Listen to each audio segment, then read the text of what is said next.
Hello everyone and welcome to Valenti Guitars again. So first off, I managed to understand how to place my phone without looking like a boomer while I'm recording these kind of things, which is good. But we have a very good news, and basically some confirms in regards to what I said on my previous video. So basically Fender released a statement through Guitar World magazine, and we're going to read a couple of bits and pieces in there, and I will leave the entire article in the description if you want to check it out completely. But let's go to the meat of the matter. Let me just read it. So in a statement obtained by Guitar World, Fender explains it is not concerned with going after all two-horned or double cutaway guitars, as has been speculated online, which is of course a sensible choice to do, otherwise you will have to stop half of the industry, basically. Instead, the focus is on products that either closely or completely replicate the exact body design of the Stratocaster itself. According to Fender, third-party guitars may share general design elements of a similar overall layout while remaining clearly distinct. And these are not an issue. Instead, Fender is going after close copy that is considered direct clones. So, which is basically what I was saying again in the last video, meaning that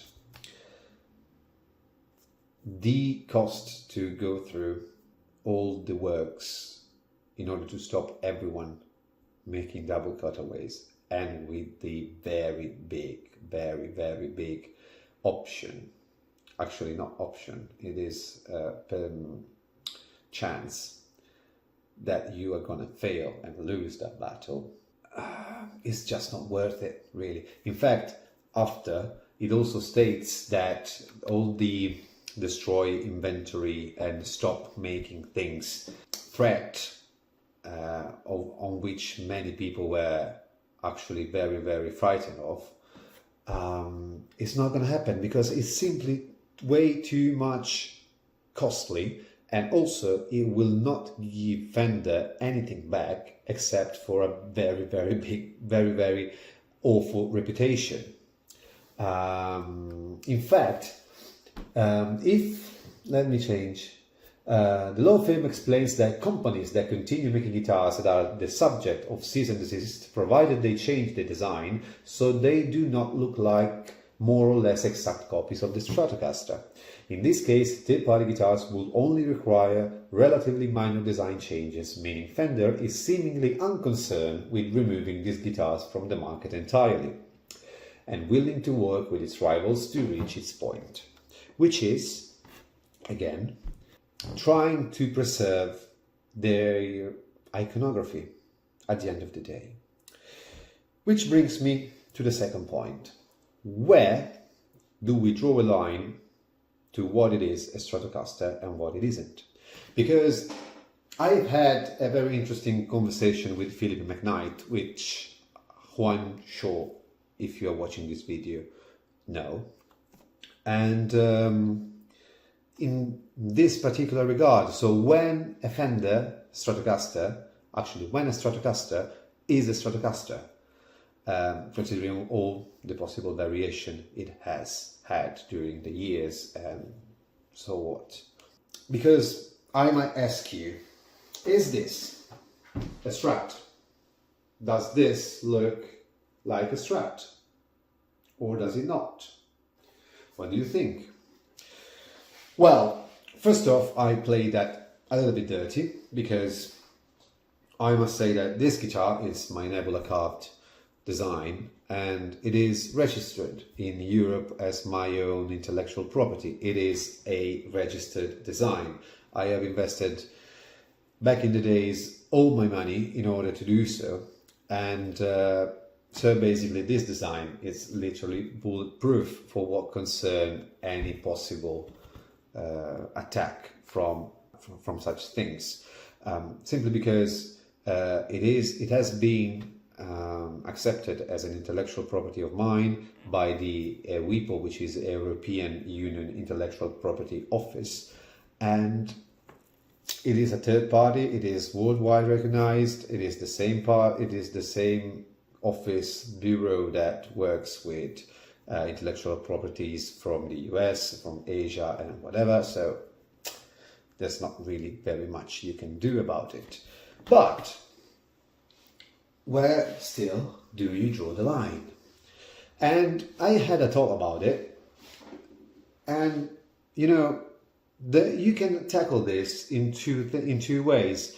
You can go very, very clinical in that if you talk with those who are in the business and have a very good eye for it, because they've been in the business for a long time or are just guitar nerds.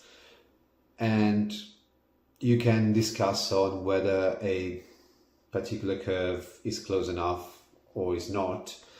But at the end of the day, I don't think that should be the route, because the main point of Fender is to preserve, as I said, their iconography, the iconography of the Strat.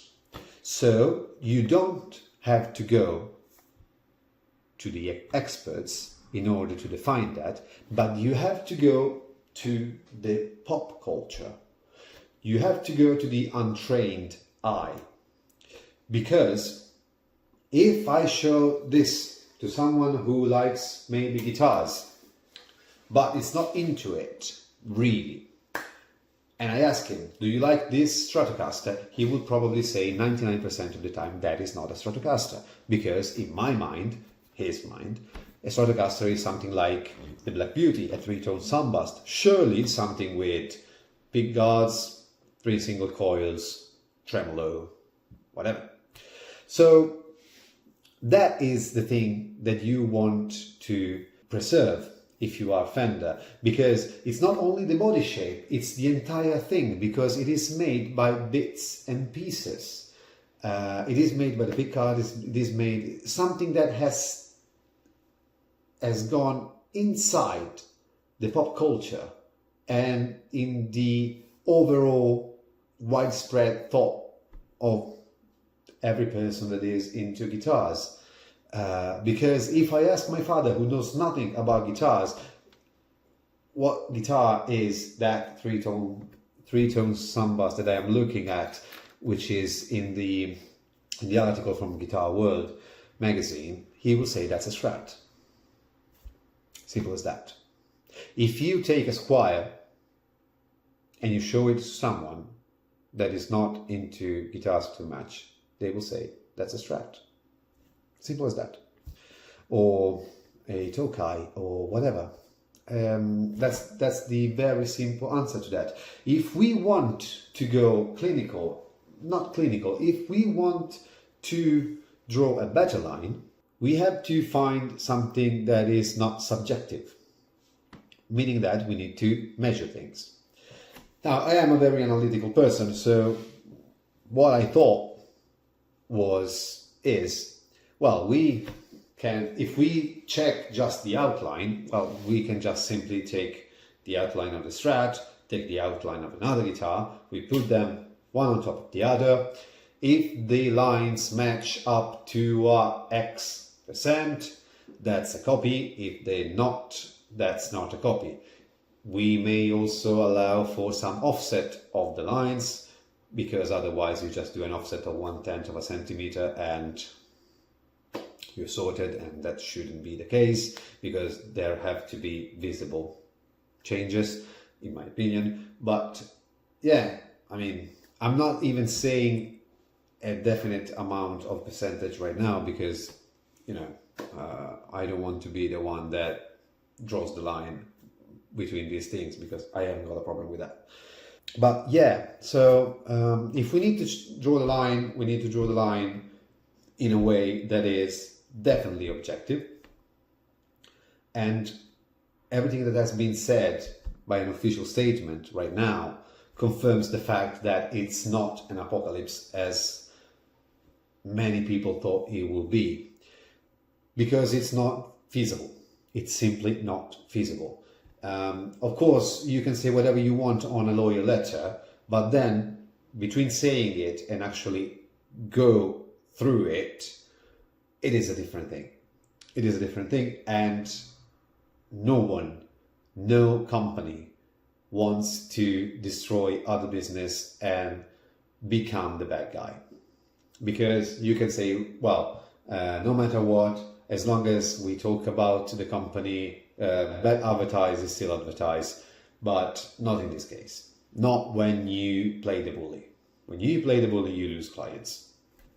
So there is no point in doing so, and there will be adjustments, there will be things that are done under the table in order to sort things out, in order to allow everyone to keep working without having to bother too much about these things. And again, I stand behind what I said in my previous video. I am somewhat happy about this because this will have to bring some movement in the industry. This will avoid a stagnation that has been there for the last 70 years. And with stagnation, you cannot have, you simply die, because it is the definition of stagnation that you are not allowed to move from what you have already. So yeah, on this note, I'm done, and thank you very much for watching. Cheers.